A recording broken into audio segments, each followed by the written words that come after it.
Samuel d'avoir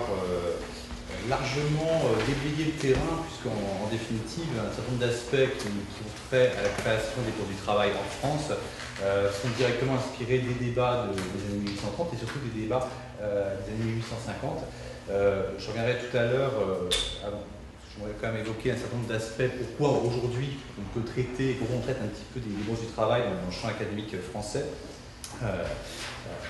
Puisqu'il y a des liens assez directs, notamment entre l'école libérale française et belge et la création des bourses du travail. J'anticipe un petit peu mon propos, mais on va regarder ça de près. Donc du coup, c'est vrai que les bourses du travail dans l'espace scientifique français, c'est un peu un non-lieu, au sens où si on regarde un petit peu la bibliographie depuis les années 50 jusqu'à aujourd'hui, on va relever sur des milliers, des centaines d'ouvrages, pour être plus juste, et quelques milliers d'articles, surtout écrits des années 60 aux années 80, on va relever que 2 ouvrages ayant trait aux bourses du travail. Bourses du travail, un mouvement, je reviendrai sur les quelques aspects historiques de leur de la manière dont elles se sont déployées sur le territoire français entre 1886, 87 et 1914. C'est un mouvement d'envergure, et pourtant qui n'a pas donné lieu à une littérature abondante. On va trouver ici ou là dans certaines contributions, certains articles, dans des revues obscures, des revues très académiques, des monographies, mais peu d'ouvrages d'ensemble. On a 2 ouvrages de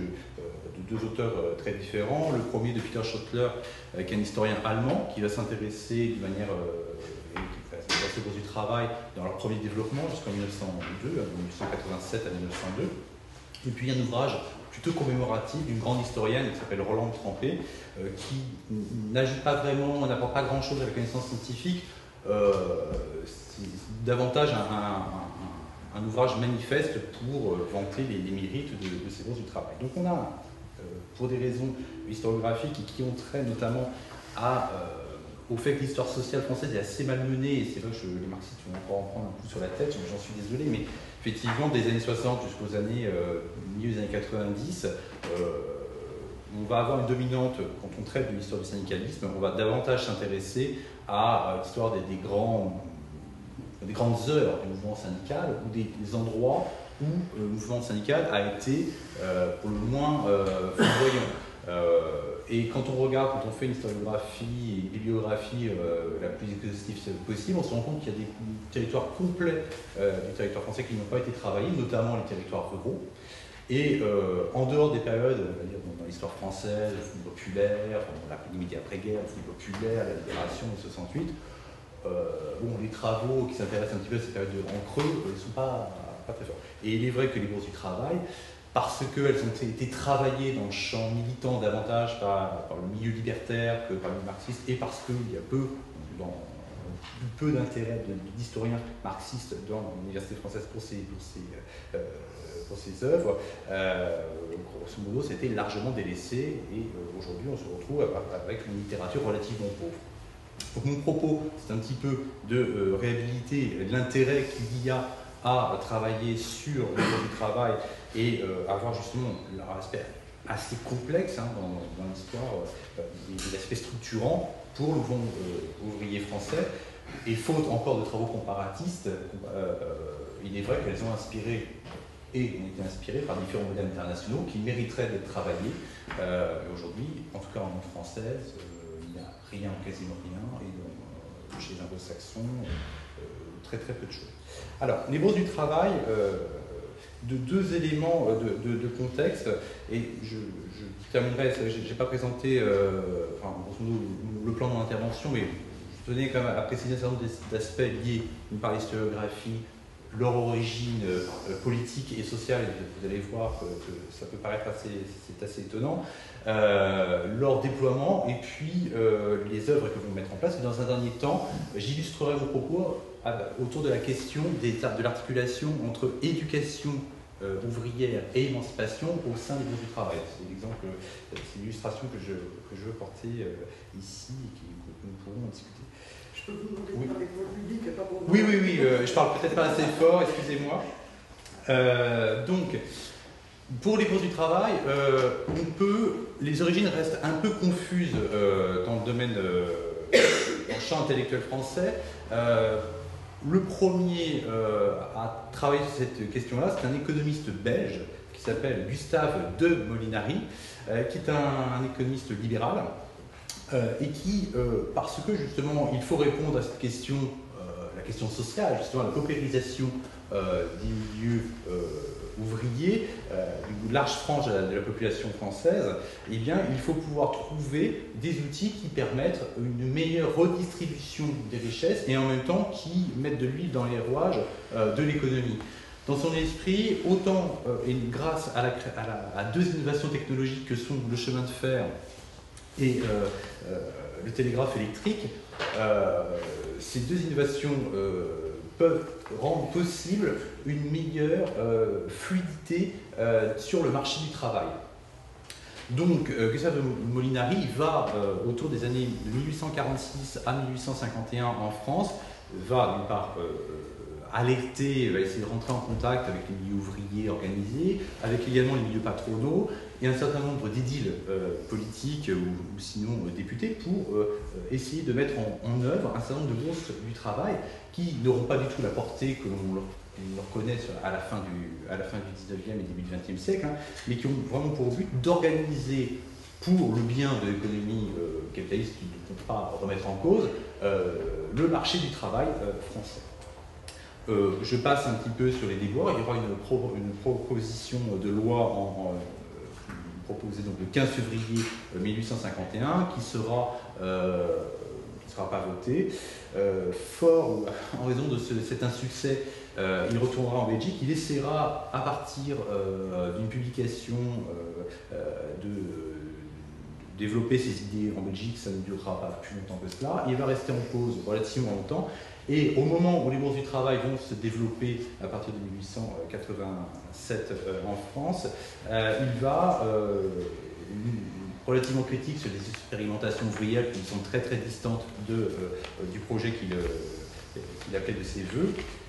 il va écrire un ouvrage qui sera largement commenté par les syndicalistes de la fin du 19e sur l'histoire du travail en revendiquant la paternité et en contestant l'appropriation qui est faite par les ouvriers. Rapidement, parce que c'est là que le propos risque d'être un peu trop long, une deuxième approche qui est celle quelqu'un qui est assez obscur, parce qu'on ne connaît pas très bien sa fonction ni sa profession, qui s'appelle Adolphe Lelier, qui, s'inspirant des projets d'ateliers nationaux de Louis Blanc, va lui conceptualiser également un modèle de bourse du travail qui est davantage centralisé, qui repose sur un investissement financier de l'État et qui a pour but d'organiser le travail. La question c'est davantage là, effectivement, donner du travail et fluidifier. Il ne s'agit pas d'organiser en tant que tel le marché, mais davantage de mettre au travail les chômeurs, d'inventer les premières caisses, enfin pas les premières, en tout cas par ce système de travail, des caisses de secours mutuels, etc., etc. Les projets n'auront pas plus d'audience, puisque du coup, là aussi, on considère que ces projets d'essence communale ou relativement restrictifs, et donc ce ne sera pas validé par les pouvoirs publics, tant locaux que nationaux. Bon, il faudra retrouver, et je ne parlerai peu de Fernand Pelloutier, qui est l'autre artisan, enfin l'autre théoricien des bourses du travail, est davantage connu, hein, puisque c'est lui qui va, d'une certaine manière, bien sûr, c'est un acteur central dans le mouvement syndical français de la fin du XIXe siècle, mais qui va aussi rédiger nombre d'articles, sinon des ouvrages, qui permettront de conceptualiser le mouvement auquel il participe et qui est en train de se développer dans ces années-là. Donc on a trois essences, on peut, je caricature un petit peu, mais on a trois essences pour parler des bourses du travail, à la fois une essence libérale, je schématise, une essence étatiste, en tout cas centralisatrice, puisque du coup Adolphe Lelier, je ne l'ai pas dit, il considère que les bourses du travail seraient tout à fait pertinentes en cas de guerre, puisqu'elles permettraient d'assurer du travail et en même temps, pour l'effort de guerre, d'éviter un certain nombre de flottements dans les entreprises. Et un modèle anti-autoritaire, libertaire, on qualifiera, qualifié spécifiquement attaché à la personne Fernand Pelloutier. Alors les bourses du travail, elles vont se développer, donc j'ai déjà dit à plusieurs reprises, la première ouvre ses portes en 1887 à Paris et se structure dans le sillage de libéralisation et d'acceptation du fait syndical dans l'espace français, puisque la loi d'autorisation, qui autorise la création de syndicats, même s'il y avait des formes préexistantes, elle date de 1884. Très rapidement, une fédération nationale des syndicats se structure en 1886 et la première bourse du travail naît un an après à Paris, notamment avec un objectif très précis qui est celui de lutter contre le placement privé, en tout cas géré par le patronat parisien, des ouvriers de différents métiers. Et il s'agit là d'avoir un placement géré par et pour les ouvriers, donc assurant un certain nombre d'aspects plus égalitaires, plus favorables au monde ouvrier. Très rapidement, les bourses vont se développer. Alors, quelques chiffres comme ça à l'emporte-pièce, mais donc de 1892 à 1902, les bourses vont se développer un peu partout sur le territoire. Elles passent de 22 à 86. En 1914, seuls 8 départements n'ont pas de bourse du travail en leur sein, souvent des départements en zone rurale où la concentration ouvrière est un peu plus faible. En revanche, on a des départements où on compte plusieurs bourses du travail dans différentes localités, puisque généralement ces bourses du travail sont associées à une ville ou à une aire géographique proche de la ville. Elles ne sont pas à caractère départemental, donc elles touchent potentiellement plusieurs dizaines de milliers plusieurs dizaines de milliers de salariés. Quelquefois, elles peuvent, je vois dans la région dans laquelle je vis et dans laquelle j'ai mené mes recherches, quelquefois on a des villes qui ont moins de 30 000 habitants, avec peut-être 4 000 à 5 000 salariés et ouvriers, et on peut compter une grosse travail malgré tout en son sein. Au niveau de la répartition géographique, la répartition professionnelle, des bourses du travail, quelques travaux dont on dispose, on va avoir dans ces années-là, entre les années 1900 et 1914, davantage de mineurs dans les bourses du travail, on en compte 185 000, des travailleurs des chemins de fer, un peu plus de 60 000, des ouvriers du textile, un peu plus de 45 000, ouvriers du livre, aussi également un peu plus de 45 000. En 1892, c'est vrai que je me suis emporté sur les chiffres, dans la structuration des bourses du travail, en 1892, se crée la Fédération nationale des bourses du travail, à la tête de laquelle Fernand Pelloutier sera élu. Et la Fédération nationale des syndicats et la Fédération nationale des bourses du travail vont se mener une forme de guérilla, c'est une opposition, puisque la Fédération nationale des syndicats est à la tête schématiquement des guédistes, qui sont des militants s'inspirant de Marx et considérant que le mouvement syndical doit n'a pas une autonomie propre, mais effectivement il doit être guidé par l'idéologie et par un parti politique en particulier. Et la Fédération nationale des bourses du travail qui est là très largement décentralisée, voire quelquefois désorganisée, et qui évidemment mêle des syndicalistes d'horizons très différents, on retrouve les militants libertaires, mais aussi toute la famille socialiste dans cette diversité, voire dans certaines localités, des personnes qui pourraient plutôt voter à droite ou conservateurs, puisque les réalités sont très très différentes d'un département d'une bourse du travail à l'autre. Et les bourses de travail et la Fédération nationale des syndicats, qui va connaître des difficultés en interne, vont conduire à la création de la CGT en France en 1895, et la Fédération nationale des bourses du travail intégrera pleinement la CGT en 1902 pour disparaître en définitive doucement au gré justement d'une centralisation au sein de la CGT, centralisation que l'on voit apparaître paradoxalement après 1906, après la fameuse charte d'Amiens, que je ne décris pas ici, mais qui prône, en tout cas qui plaide pour l'indépendance totale du syndicalisme à l'égard des autres forces organisées, religieuses, politiques, etc. ou patronales. Alors les bourses du travail, à grands traits, vont surtout se caractériser dans les territoires par une organisation, par la mise en œuvre, alors c'est vrai que le terme n'est pas forcément très adapté, mais moi je les appelle comme ça, d'œuvres sociales, c'est-à-dire d'œuvres qui, comme pour le placement que j'ai décrit dans le cadre de la création de la bourse du travail de Paris, sont gérées par, et organisées, développées, gérées par et pour les ouvriers, dans une perspective d'autonomie, entre en tout cas de recherche d'autonomie à l'égard des forces politiques municipales, départementales, nationales et bien sûr politiques des partis politiques et bien sûr du patronat. Donc par exemple sur la question du placement, il y a un certain nombre d'œuvres, les postes de travail vont mettre en place, organiser le placement des salariés, vont favoriser la création de cours professionnels, vont développer par exemple des dispensaires médico-sociaux, des services juridiques, etc., etc. Et notamment pour le placement ouvrier qui reste quand même, comment dirais-je, le maître mot et en tout cas l'activité qui sera le plus déployée dans la centaine de forces du travail qui seront mis en œuvre, qui seront créées. Par exemple, c'est la gratuité totale du placement. Alors que les officines privées faisaient payer aux salariés le droit d'être placés. C'est un placement non préférentiel, se faisant en fonction de l'ordre d'arrivée. Respecte une certaine impartialité, en ne posant pas de questions sur les options politiques ou sur le mode de vie des demandeurs d'emploi. Aussi, les postes de travail assuraient dans ce cadre-là un rôle de médiateur afin de faire respecter aux recruteurs le tarif syndical. Donc, à chaque fois, il ne s'agit pas simplement d'organiser des œuvres sociales neutres, il s'agit évidemment de créer des œuvres sociales qui à la fois rendent des services utiles immédiatement à la population, mais qui préfigurent également la société de demain, puisque les postes de travail, j'ai pu les faire apparaître comme des outils, bon, certes par des mais plutôt neutres, mais elles sont, en tout cas pour un certain nombre de promoteurs, l'embryon de la société de demain, sachant qu'il faut avoir à l'esprit que, notamment dans le contexte français des années 1900-1910, il y a une forme de croyance, il faut employer ces termes, vraiment employer ce terme-là, à une révolution imminente. Et donc il ne s'agit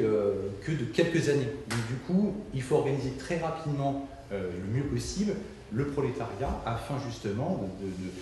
qu'au moment d'une grève expropriatrice, les outils déjà générés par les ouvriers puissent prendre en charge la société de demain, une fois qu'elle sera débarrassée,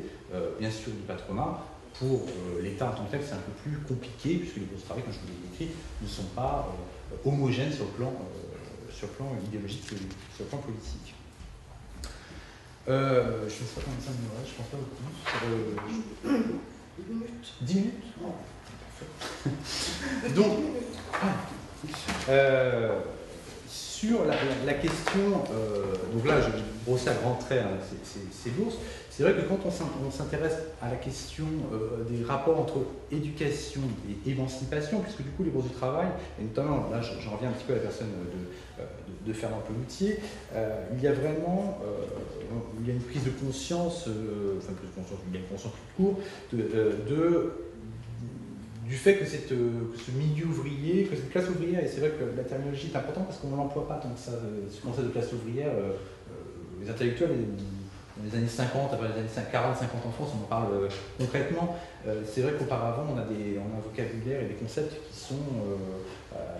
beaucoup plus instables. Et dans les bourses, et pour la personne Fernand Pelloutier et un certain nombre d'autres, il s'agit à travers l'ensemble de ces œuvres, l'ensemble de ces outils mis en place pour le compte des salariés, de favoriser aussi une forme d'éducation, d'enseignement, puisque les ouvriers, comme de l'époque, étant relativement exclus du monde scolaire, d'une éducation minimale, il s'agit de pouvoir faire en sorte aussi que les ouvriers puissent comprendre les enjeux du moment, et la libération, l'émancipation ne peut pas se faire à leur place, mais avec eux. Donc s'ils ne sont pas éduqués, il n'y aura pas de révolution, ou sinon une révolution qui est considérée comme non désirable par nombre de syndicalistes de l'époque. Et ce n'est pas simplement cette idée-là, n'est pas du tout attachée simplement à la sphère libertaire. On voit chez les socialistes réformistes aussi ce souci très fort d'éducation. Un Fernand Pelloutier, himself, j'allais dire, pour lui, il faut que les ouvriers trouvent les moyens de leur auto-émancipation. C'est très clairement, cette notion-là est couramment utilisée. Alors, il y a 5, on va dire, en tout cas 5 outils, 5 moyens, selon les syndicalistes de l'époque, de favoriser, en tout cas, cette appropriation, cette éducation. Alors, rapidement, je vais les notes. Il faut, d'une part, parvenir à développer la professionnalité, la professionnalisation des salariés. Deuxièmement, favoriser l'acquisition d'une culture générale, Toujours, troisièmement, encourager l'auto-éducation, faire en sorte qu'il y ait une appétence pour la culture, favoriser l'information pour comprendre et partager, ça passera notamment par les moyens de l'époque, c'est-à-dire la presse syndicale, et puis quelque chose qui d'ailleurs a été travaillé alors, tout petitement, mais heureusement on a une thèse d'une jeune docteur qui s'appelle Marjorie Godemel, qui a travaillé notamment sur le théâtre socialiste en France, et qui a travaillé sur un certain nombre de bourses du travail, et on se rend compte qu'effectivement, il y avait beaucoup de manifestations culturelles diverses, et qui vont permettre, favoriser l'arrivée au sein des bourses du travail, qui sont des lieux physiques, hein, évidemment j'ai oublié de vous préciser, c'est quand même aussi un lieu matérialisé, les bourses du travail, favoriser l'arrivée souvent des compagnes et des enfants dans les bourses, qui deviennent un lieu intergénérationnel évidemment, et qui appartient à l'ensemble des ouvriers, puisque du coup, là, en l'occurrence, dans l'expérience passée, généralement, les femmes assignées au domicile, etc., et puis les enfants, bon voilà, pas forcément l'urgence. Donc je ne pense pas avoir le temps de tout décrire, mais sur la question de la professionnalisation des salariés, ce qu'il faut avoir à l'esprit, c'est qu'à la fin du XIXe siècle, on a une vraie crise de l'apprentissage en France, faisant, pour différentes raisons, hein, les évolutions techniques et puis le refus du patronat d'avoir des salariés trop qualifiés, trop formés. Voilà, c'est un débat qui reste actuel. Et en l'occurrence, les animateurs des bourses de travail vont faire en sorte de garder un niveau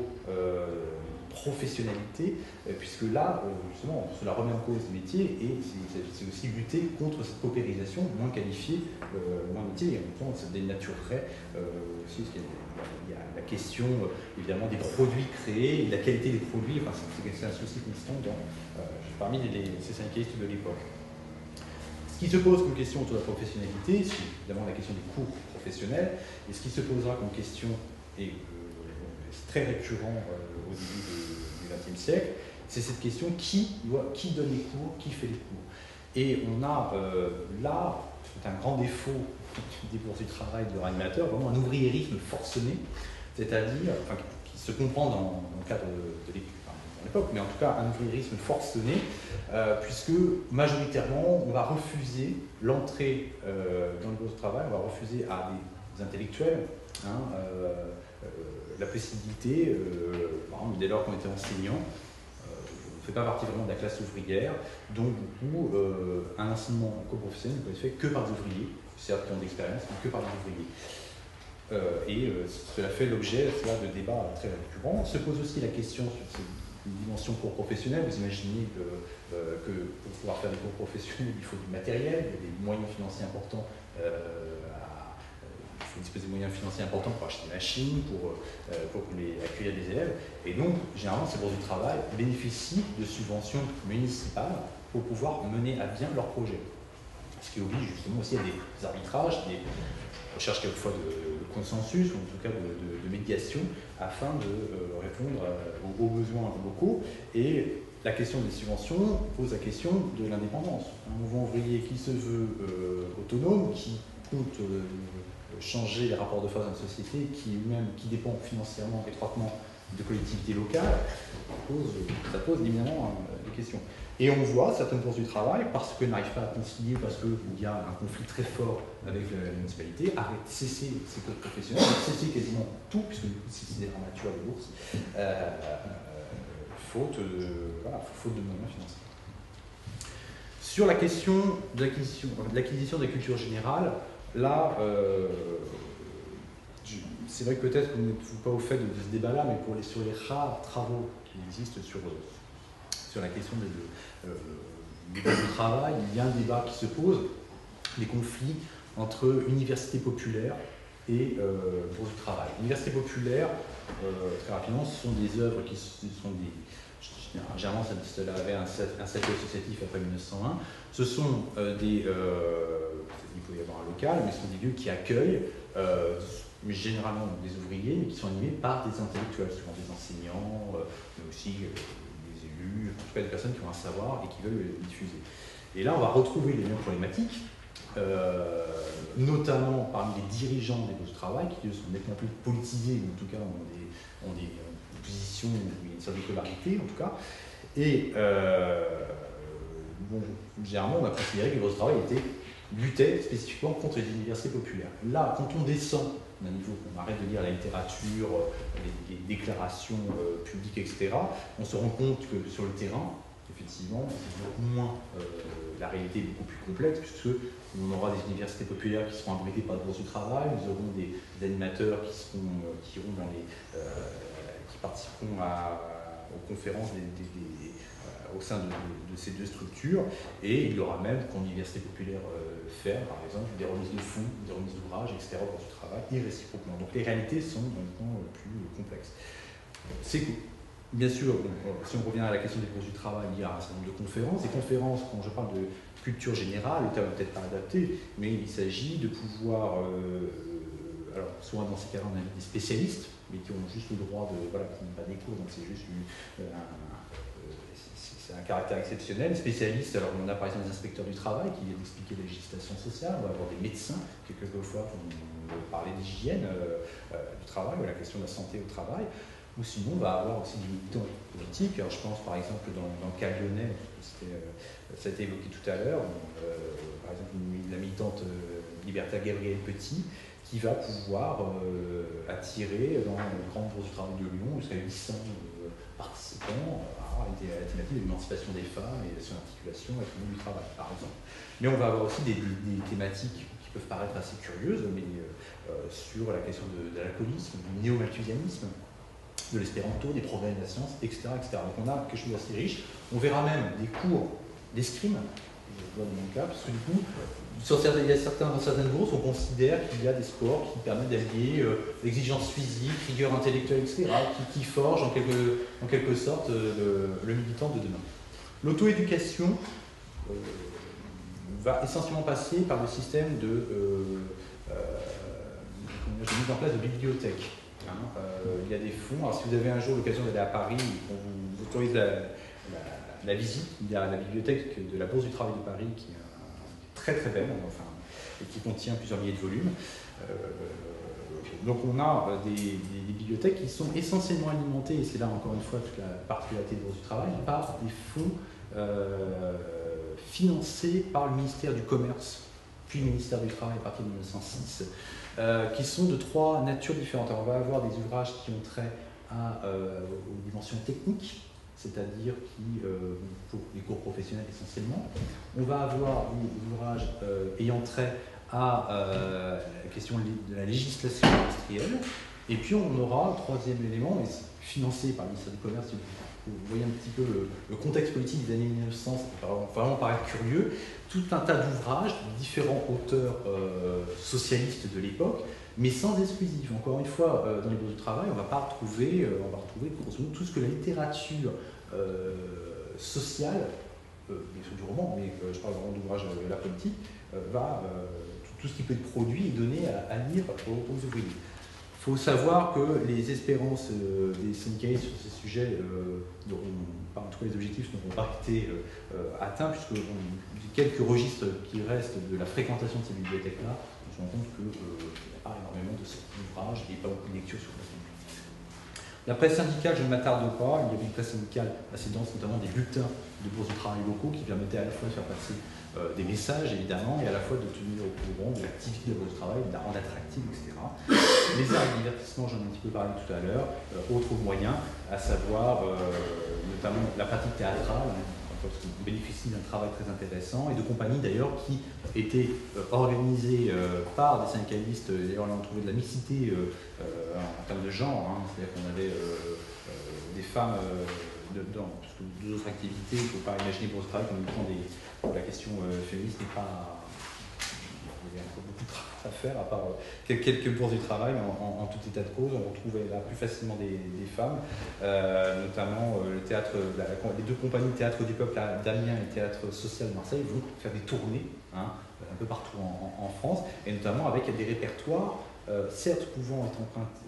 empruntés quelquefois de la littérature sociale engagée du moment, mais aussi beaucoup de pièces qui ont été écrites par les syndicalistes eux-mêmes autour de thématiques notamment l'antimilitarisme qui reste assez fort, ce qui générera quelquefois la suppression de subventions de municipalités, puisque quand on voit une finance pour les cours professionnels que la même bourse du travail mène des activités théâtrales avec des propos largement antipatriotiques ou antimilitaristes, ça génère des difficultés. En trois mots, à partir de 1906-1908, l'effort qui est plutôt dirigé vers le monde du travail, le monde des ouvriers, etc., en matière d'éducation, on a une rupture et assez rapide du souci, parce qu'on considère que les choses fonctionnent relativement bien. Il y a une rupture, notamment liée au fait que les instituteurs, qui auparavant n'étaient pas considérés comme étant des intellectuels, n'étant pas autorisés à adhérer à la CGT et rarement dans les groupes de travail, mais il y avait encore une fois des exceptions, vont faire leur entrée donc, en plusieurs étapes, notamment à partir de 1909, où les syndicalistes instituteurs peuvent devenir des syndicalistes CGT et instituteurs, puisqu'il y avait cette défiance encore du monde industriel. Donc là, on va conceptualiser finalement un prolétariat administratif. Il y a un prolétariat, enfin, il y a des ouvriers et puis un prolétariat administratif dans lequel on cache des instituts. Cela va générer beaucoup de changements en interne de la CGT, puisque du coup, au lieu de voir générer des outils qui soient, je vais assez vite sur ces aspects-là, mais qui n'appartiennent qu'aux syndicalistes, le fait d'avoir des syndicalistes dans l'institution scolaire va transformer le débat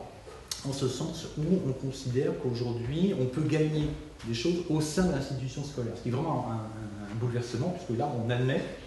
que dans une institution de l'école de la République du début du XXe siècle, eh bien, parce qu'on a des syndicalistes aujourd'hui liés à des bourses du travail ou à la CGT, on pourra avancer et changer les rapports dans la société en essayant d'émanciper les enfants, etc. Et donc il y aura tout un débat, et notamment la création, on va revenir dans la discussion, de ce qu'on va appeler les sections de pupilles. Il va y avoir une réaction d'un certain nombre de syndicalistes du travail, assez opposés à l'entrée des instituteurs dans la CGT, en essayant là d'organiser la prise en charge hors temps scolaire des enfants. Notamment ces sections de pupilles qui vont être un peu le genre de colonies de vacances ou des centres aérés gérés par des syndicalistes dans les années à partir de 1908-1909 et avec des succès divers, mais malgré tout avec des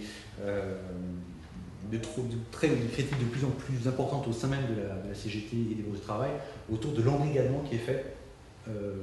l'embrigadement des enfants, puisque du coup certains animateurs de section des pupilles veulent transformer finalement les enfants, on ne veut pas apprendre du libre arbitre, mais on veut les transformer en futurs militants. Donc en fait on donne de la doctrine, on les fait manifester, etc. Donc ça choque un certain nombre de syndicalistes de manière plus en plus, pas que les instituteurs, mais de façon croissante au sein de la CGT, cela pose des problèmes. Arrivera après, parce que beaucoup c'est un prénom, toute une réflexion autour de la pédagogie, tant à l'égard des adultes que à l'égard des enfants, notamment avec des auteurs comme Albert Thierry, ceux qui sont connus dans le monde francophone, qui sont des syndicalistes, instituteurs, mais qui ont écrit un certain ouvrage justement sur la question de la pédagogie des enfants, et imaginant un système, dans les années qui viennent, avant la guerre de 1914 évidemment, un système où on pourra avoir différents niveaux d'enseignement, et là on a toujours l'ambiguïté à la fois l'éducation par les syndicalistes et l'éducation dans l'école, d'un système qui est assez inspiré de l'école, un enseignement secondaire pour les ouvriers et des universités syndicalistes qui seraient abritées par les unions départementales de syndicats, où on voudrait non pas une culture encyclopédique mais pluridisciplinaire, et tout en gardant un lien avec le pratique, le concret et le travail. Il ne s'agit pas de générer des intellectuels qui seraient déconnectés des réalités, mais de faire des ouvriers qui auraient des appétences ou des compétences intellectuelles pour gérer une société que les syndicalistes d'avant 14 se rendent bien compte qu'elle devient de plus en plus complexe et qu'il va falloir développer des compétences spécifiques et on ne peut plus être tout à fait généraliste.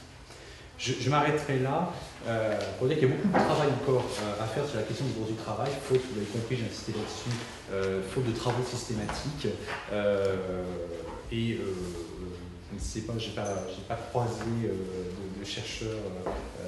suisses sur ces questions-là, mais effectivement, l'approche comparatiste, puisque les débats sur la question de mise en place des bourses du travail vont, dans le monde francophone, c'est évident, mais en Italie, il y aura des champs de travail, beaucoup de choses inspirées, mais de cela, nous n'avons pas de traces, pas de travaux. Donc, si certains s'engagent dans les années qui viennent dans des travaux de recherche, je vous recommande vivement d'aller aborder, d'aller fouiller un petit peu de ce côté-là. Merci et mes excuses pour la réponse. Merci.